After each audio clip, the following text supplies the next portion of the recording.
Pemirsa, jelang pelantikan Presiden terpilih Prabowo Subianto tengah mempersiapkan kabinetnya, termasuk siapa saja yang akan mengisi pos-pos kementerian dan lembaga. Sejumlah langkah pun dilakukan, mulai dari pembekalan hingga pendadaran.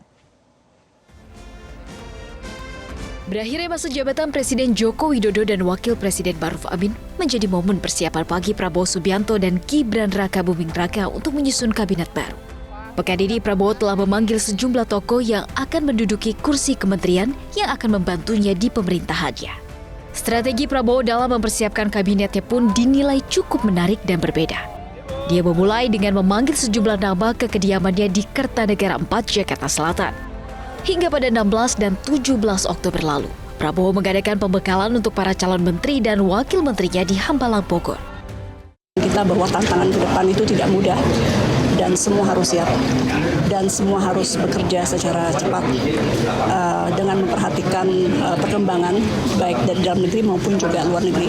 Kita tahu geopolitik punya tantangan sehingga memang semua harus kerja cepat. Dan tentunya beliau berharap bahwa yang mendengarkan tadi semua memiliki bekal yang kokoh terhadap pemahaman setting global tadi, juga di kawasan kita dan tentunya untuk Indonesia, baik dari sisi politik, ekonomi, pertahanan, militer, dan lain sebagainya.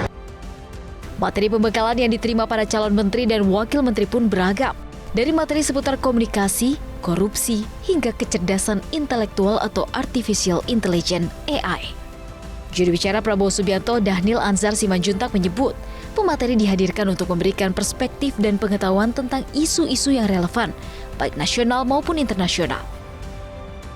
Nah, hari ini kan kita terjepit di antara sebutlah konflik dingin, antara panas dingin antar para rising power dengan rule power. Dalam hal ini rising power ada China, kemudian rule power pada saat ini masih Amerika. Nah, persaingan antar mereka ini itu kemudian pasti berdampak kepada kita yang sebutlah negara-negara yang sedang berkembang.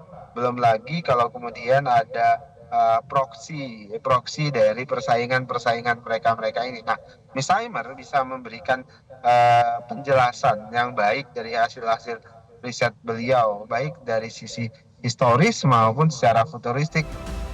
Selain pembekalan, Prabowo juga akan mengirim calon menterinya dan wakil menterinya ke Gunung Tidar, Magelang, Jawa Tengah untuk mengikuti pendadaran pasca dilantik. Tim Liputan Metro TV.